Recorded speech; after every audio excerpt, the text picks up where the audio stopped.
The summer air in Savannah hung heavy, the kind that made the world feel slower, quieter. Except inside the Grant estate, where silence was not peace but absence. 8-year-old Lucas.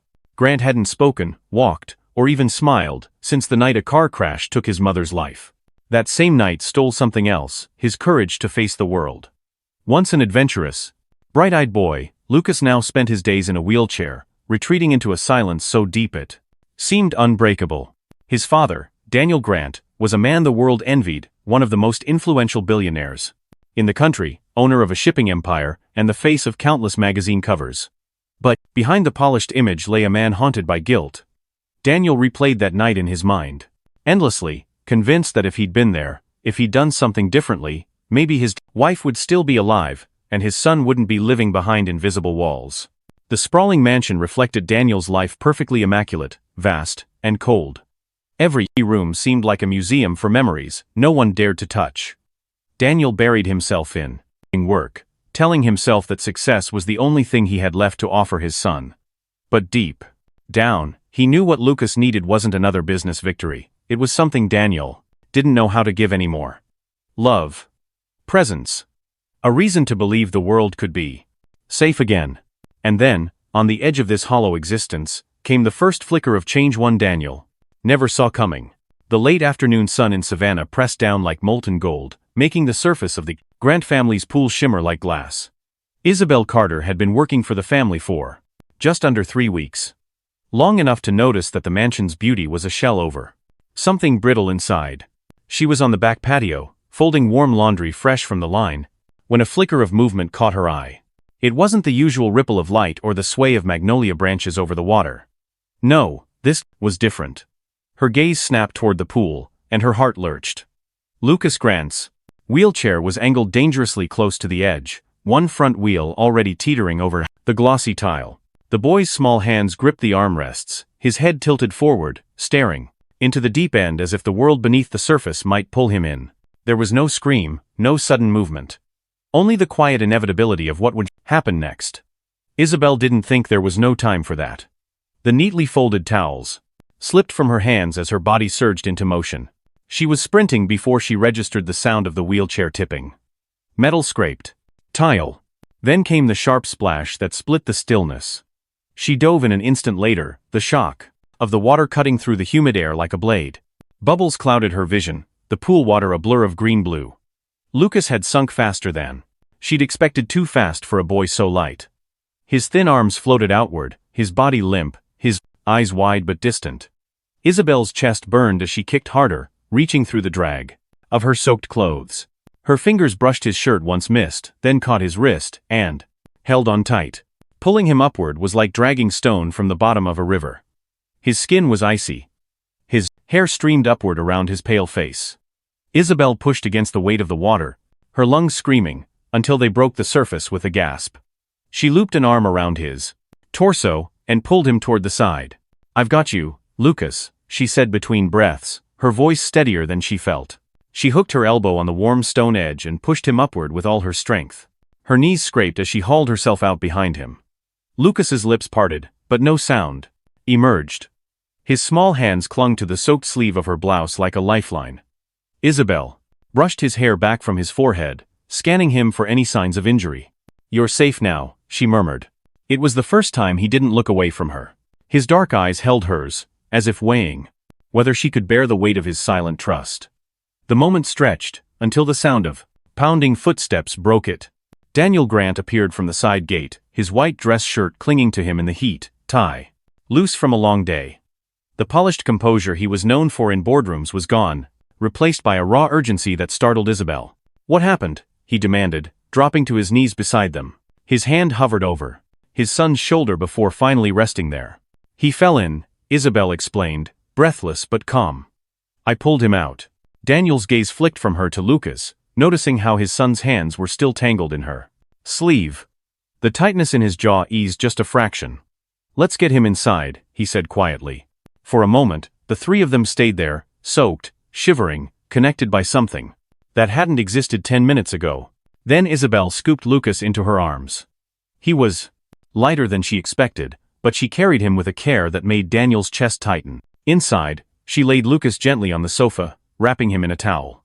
Daniel stood a step away, his expression unreadable, watching as she checked him over. "You jumped in after him," he said finally, not as a question, but with the disbelief of a man unaccustomed to someone acting without hesitation. "Of course," Isabelle replied simply.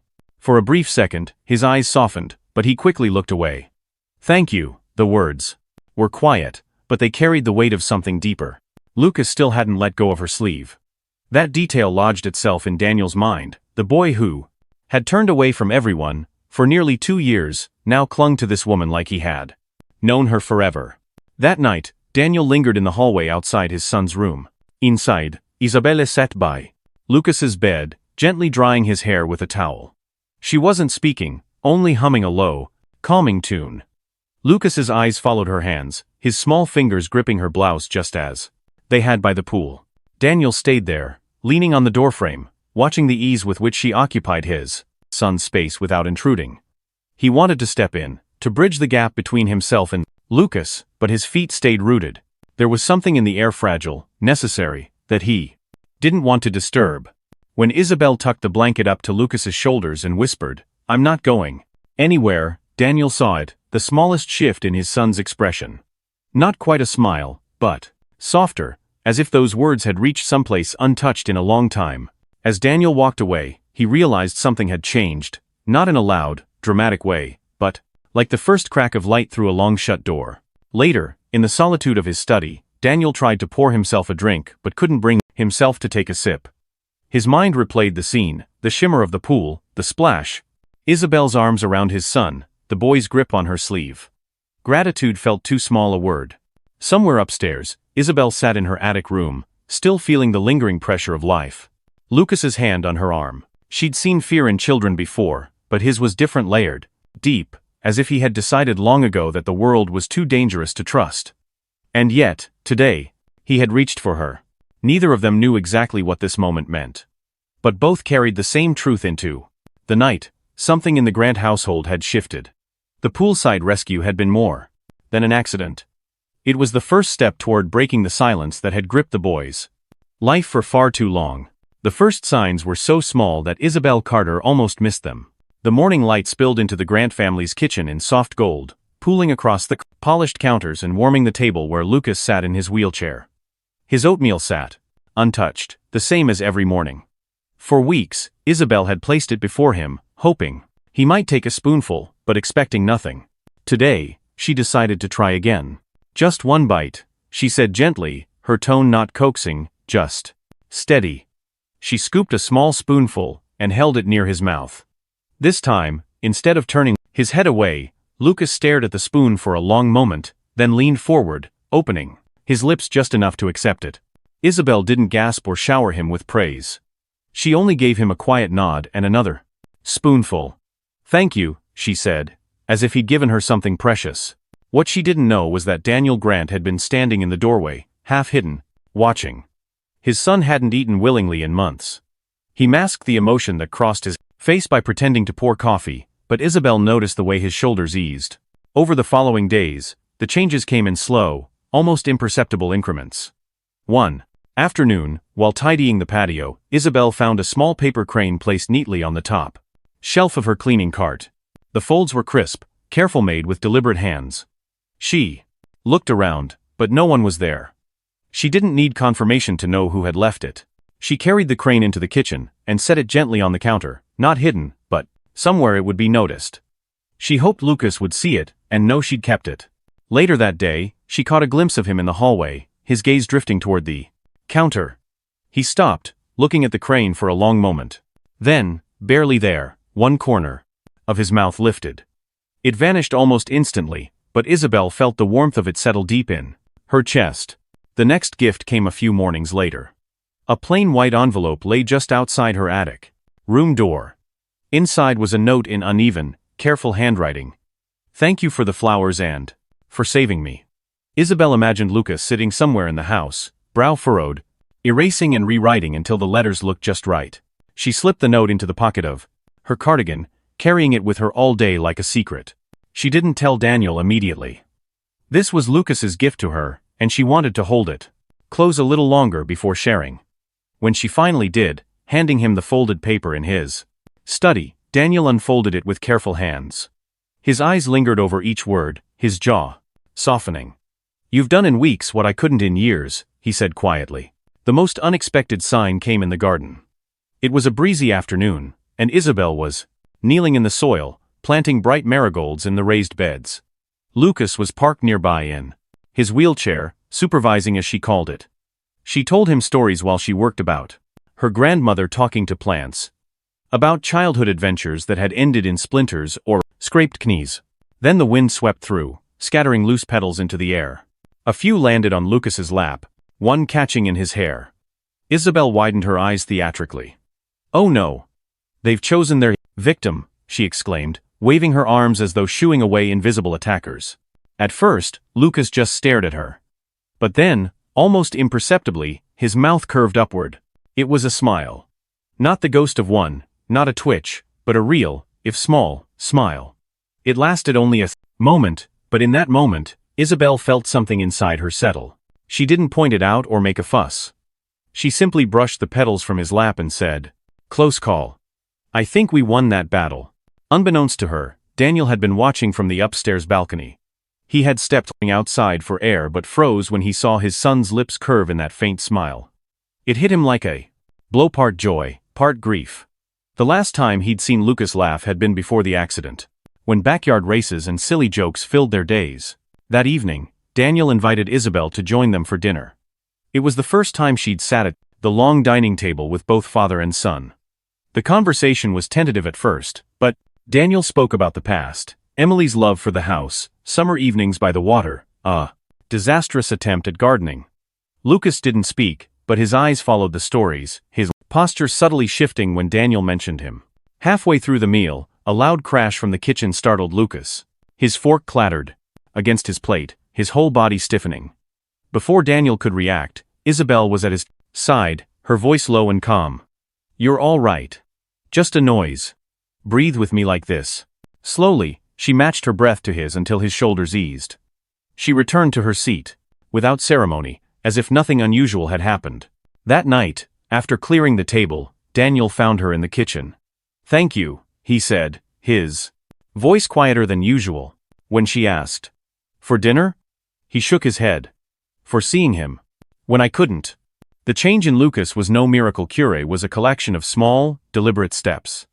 A bite of oatmeal. A folded paper crane. A note in shaky handwriting. A smile under a scatter of petals.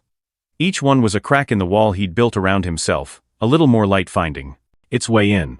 And for the first time in nearly 2 years, Daniel began to believe that maybe, just maybe, the wall wouldn't hold forever. Dinner had always been a silent ritual in the Grant household, 3 plates set out, but only 2 occupied, and conversation reduced to the occasional clink of silverware. Yet that evening felt different from the start. Daniel Grant stood in the doorway of the kitchen as Isabel Carter arranged plates on the counter for Lucas. "Join us tonight," he said. His voice was steady, but there was something tentative in it, as though he wasn't used to offering invitations that weren't tied to business deals. Isabel met his eyes for a moment before nodding. "All right." A short while later, she wheeled Lucas into the dining room. His eyes darted between them, briefly, before settling on his plate. Daniel sat at the head of the table, Isabel on his right, and Lucas in his chair between them. For the first few minutes, it was as quiet as ever. Then, Daniel began to speak, not about work, but about the house before Lucas was born. "I used to come here with Emily when it was falling apart," he said, glancing toward his son. "We argued for months about whether it was worth saving. She won, of course." A faint curve touched his lips. Isabel smiled. Sounds like she knew how to pick her battles. The conversation was easy, if cautious. Daniel spoke about summers by the river, about Emily's habit of painting the kitchen chairs different colors just to annoy him. Isabel listened with a kind of attentiveness that made it easier for him to keep going. Lucas didn't speak, but his gaze lingered on his father longer than usual, especially when the stories included him. The fragile warmth broke suddenly when a loud crash echoed from the kitchen. Someone had dropped a pan on the tile. Lucas flinched violently, his fork clattering against the plate, shoulders stiffening. Daniel froze, the sound clearly pulling him somewhere far darker, but before he could move, Isabel was already at Lucas's side. She crouched beside him, her voice low and certain. "You're okay. Just a noise. Let's breathe. Together." She exaggerated the rhythm of her breathing until his began to match hers. Her hand rested lightly over his on the armrest, the other brushing his hair back. Bit by bit, the tension in his frame loosened. By the time she returned to her seat, Lucas's cheeks still held a faint flush, but the moment had passed. Daniel forced himself to finish the meal, though his mind kept replaying her calm, instinctive response. He had seen people hesitate around Lucas before, afraid to push or say the wrong thing. Isabel hadn't hesitated for a second. When dinner was over, she began stacking plates, and Daniel followed her into the kitchen. She was drying her hands when he stopped a few feet away. "Thank you," he said quietly. She glanced over her shoulder with a small smile. "For dinner?" He shook his head. "For seeing him, when I couldn't." She didn't break the moment with an answer. Instead, she simply said, "He's easier to see than you think," and turned back to the sink. Daniel lingered there, the words sitting heavy in his chest, before retreating to his study. The following afternoon, he found her in the kitchen packing a snack for Lucas. "Come with us today, to his therapy," he said. His tone was even, but there was an admission buried inside it. For months, he had avoided the therapy sessions, sending drivers, and relying on email updates. Now, he was asking her to be part of it. "If Lucas wants me there, I'll be there," Isabel replied. When Lucas rolled into the kitchen, she crouched to his level. "Field trip," she said lightly. "You, me, and your dad, a 3-person team." His eyes flicked between them before he settled his hands on his wheels in what Isabel recognized as his quiet yes. The rehabilitation clinic smelled faintly of disinfectant and sunlight from the tall windows. The therapist, Miss Rivera, greeted Lucas as if he were the most important person in the room. "Braces, weight shift 3 steps if you feel up to it," she said, then looked to Daniel and Isabel. "You can sit close, talk to him, hold his hand. He'll tell us how much." Daniel didn't take the corner chair this time. He sat beside Isabel, elbows on his knees, every inch of his posture leaning toward his son. When Miss Rivera strapped on the braces, Daniel reached instinctively for Lucas's hand. "I'm right here," he said, not a promise, but fact. Lucas's grip tightened around his father's fingers, surprising them both. "We'll go as slow as we need," Isabel added, leaning in so Lucas wouldn't have to crane his neck. "You set the pace we follow." The first lift of his left foot was small, but the effort showed in his face. "Now shift," Isabel whispered, cueing with her own body.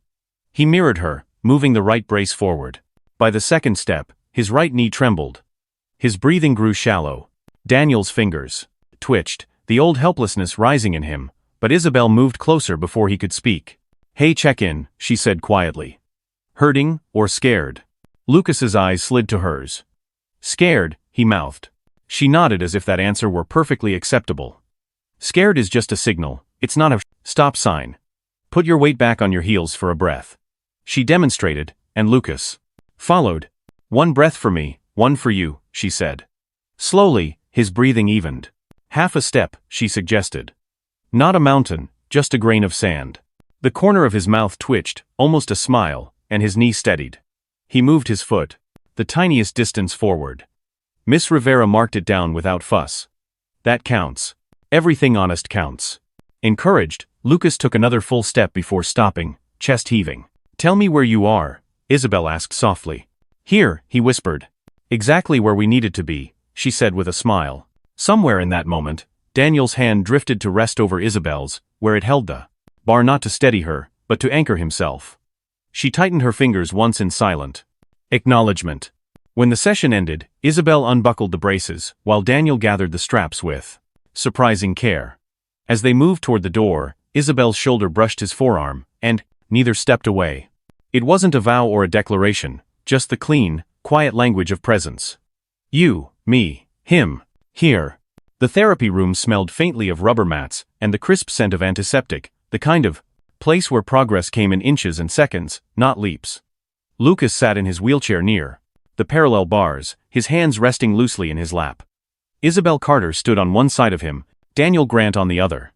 The three of them were bracketed in a quiet triangle of anticipation. Miss Rivera, the physical therapist, knelt to check the fit of the leg braces. "We'll go at your pace," she told Lucas, her voice calm but certain. 3 steps if you feel ready. 1 step if you don't, that's fine too. She glanced at Isabel and Daniel. Stay close. Let him decide. Daniel leaned forward, elbows on his knees, his posture tense but his voice steady. I'm right. Here, buddy. His hand hovered near Lucas's until the boy shifted slightly, gripping his father's fingers. Daniel's breath caught at the contact. You set the pace, Isabel added gently, crouching so her eyes were level with Lucas's. We follow. Lucas nodded once, the movement almost imperceptible. Miss Rivera gestured toward the first bar. Left foot to start. For a moment, Lucas stayed still.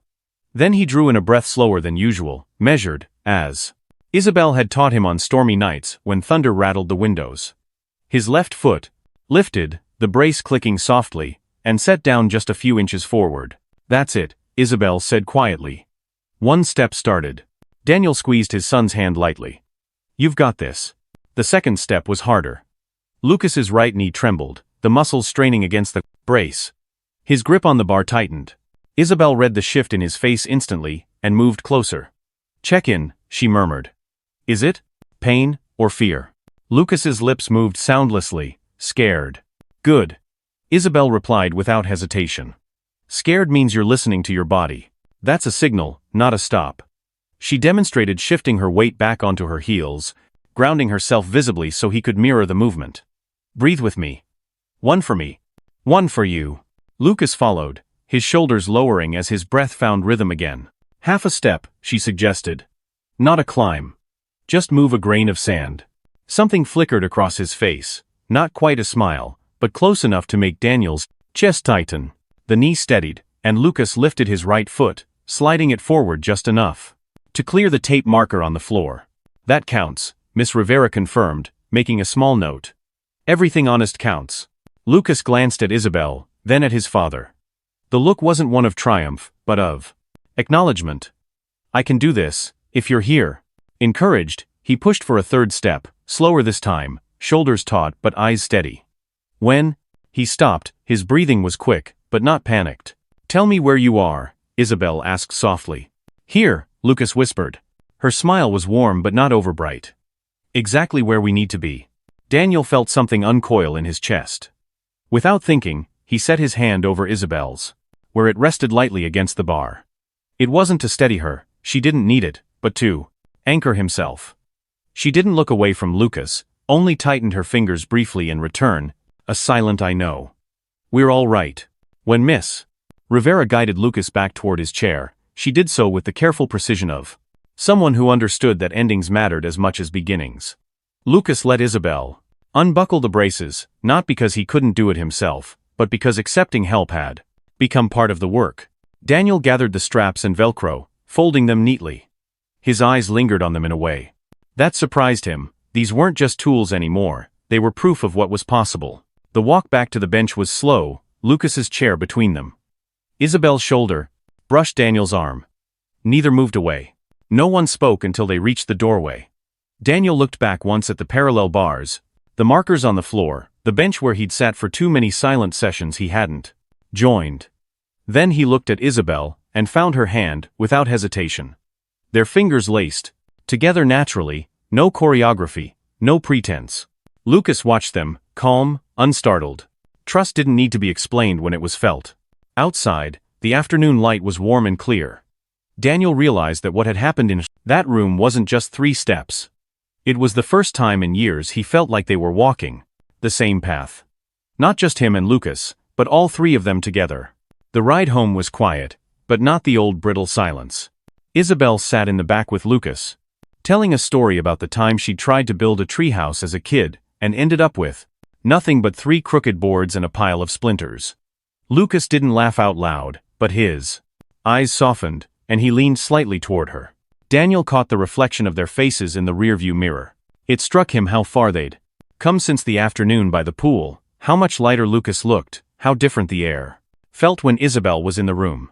When they pulled into the driveway, Daniel didn't head straight to his office. Instead, he walked inside with them. In the kitchen, Isabel poured Lucas a glass of water while Daniel fetched a small plate of lemon cookies, the ones his son used to love but hadn't touched in months. Lucas hesitated when Daniel set the plate down, then picked up a cookie and took a small bite. He didn't look at either of them, but Daniel saw the way his shoulders eased, the way the lines of tension around his mouth softened. For a long time, Daniel had measured progress in lost milestones: birthdays without laughter, or holidays without family photos. But today, for the first time, he found himself counting in gains. 3 careful steps. 1 shared story. Half a cookie eaten without prompting. It wasn't a miracle, but it was enough to make him believe that more was coming. And as the 3 of them lingered in the kitchen, sunlight spilling across the counter, Daniel knew that what they'd built in that therapy room wasn't going to stay there. It was going to follow them into the house, into the days ahead, and into whatever future they were beginning to shape together. The storm rolled in without mercy, thick black clouds, swallowing the late afternoon sun, until the world outside the Grant estate turned a deep, uneasy gray. Rain hammered the tall windows in relentless sheets, and thunder rattled the walls like a distant drumline. Isabel Carter was in the kitchen when the lights flickered once, twice, then went out entirely. The familiar hum of the generator never came. She lit a few candles she'd found in a drawer, and carried them into the living room, where she found Lucas sitting in his wheelchair near the couch. His wide eyes reflected each flash of lightning, his small hands curling against the armrests. "We'll make it cozy," she said softly, setting the candles on the coffee table until the room glowed in warm, uneven circles. She draped a blanket over the back of the couch, then settled near him, not too close, but close enough that he'd know she was there. "Want to hear a story?" she asked. He didn't answer, but his gaze didn't turn away. Isabel took that as permission. Her voice wove through the sound of the rain as she told him about a summer she and her cousins had camped in the backyard, convinced they'd discover treasure. She exaggerated the mishaps: flashlights, without batteries, screaming at raccoons, and, slowly, his grip on the Prost chair loosened. A particularly loud crack of thunder made the candles shiver. Isabel didn't miss a beat, shifting into another story about her grandmother baking bread during storms because lightning likes a good smell. She leaned closer, her tone playful. "It never made sense, but our house never got struck." Lucas's shoulders eased, just a fraction. She adjusted the blanket so it covered his knees, letting the gesture feel casual, unannounced. That was when Daniel appeared in the doorway, framed by shadow. He didn't speak, only stepped into the circle of light and took the armchair opposite them. The storm outside seemed suddenly far away. Then, in a moment so small it could have been missed, Lucas turned toward Isabel. His voice was quiet, rough from disuse, but the word was clear. "Stay." It hung there, carrying more weight than its single syllable should. Isabel's breath caught, her eyes locking with his. She didn't move, didn't question. She simply nodded once. Across the table, Daniel's head snapped toward his son, the astonishment in his eyes almost hidden by the emotion tightening his jaw.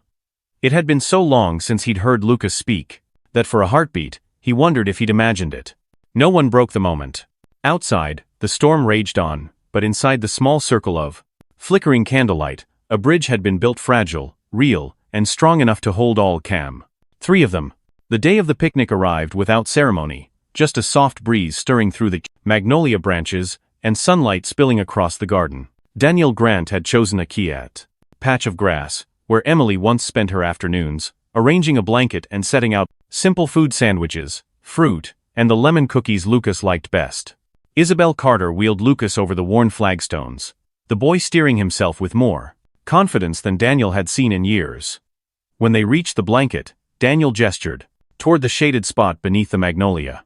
"This was your mom's favorite place to think," he said. Lucas didn't flinch at the mention of his mother. Instead, he glanced toward the spot and gave a small nod, a quiet acknowledgement. Isabel caught the look, storing it away as another sign of how far he'd come.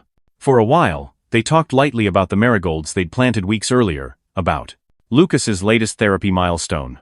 Then, without a word, Lucas rolled a few feet away to retrieve a small wooden box resting at the edge of the blanket. He lifted it carefully onto his lap, then handed it to Isabel.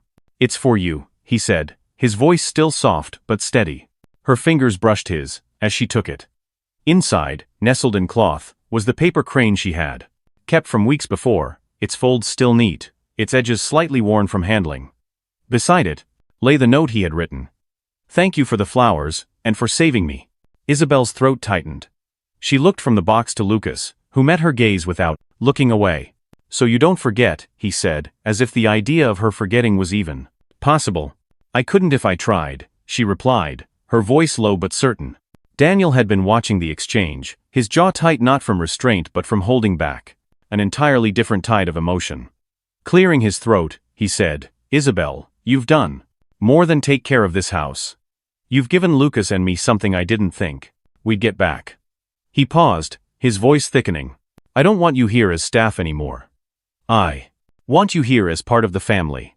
Isabel looked at Lucas, as if the answer rested more in his eyes than Daniel's words. The boy who once turned inward completely now smiled, an open, full smile, and nodded. "Yes," she said finally, without hesitation. "I'd like that very much." The three of them stayed there under the magnolia's shade, sharing food, stories, and stretches of companionable silence. The quiet was no longer the stillness of grief, but the steady hum of belonging, a family not by blood, but by choice. The late afternoon sun dipped low, casting warm gold across the garden. Under the wide, sheltering branches of the magnolia, Daniel Grant, Isabel Carter, and Lucas sat together on the soft blanket. The remains of their picnic crumbs of lemon cookies, a half-eaten sandwich, a few scattered petals lay between them, like quiet proof of a day well spent. Lucas leaned slightly toward Isabel as she told him a gentle story, his smile lingering even after the words faded.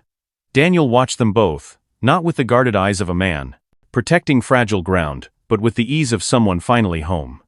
The air was filled, not with the brittle silence of loss, but with the soft hum of belonging, pauses that were comfortable, laughter that didn't need to be loud to be real. The house, once a monument to grief, now felt different. Its walls held warmth again.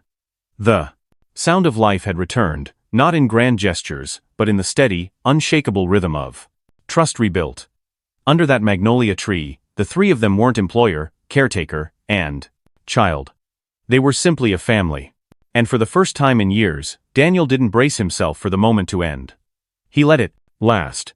Sometimes, healing doesn't arrive with fireworks, it comes in quiet moments, shared smiles, and the courage to let someone in again. Even the deepest wounds can soften when kindness and patience take root. If this story touched your heart, take a moment to reflect. Who in your life needs that quiet, steadfast presence today? We'd love to hear your thoughts in the comments.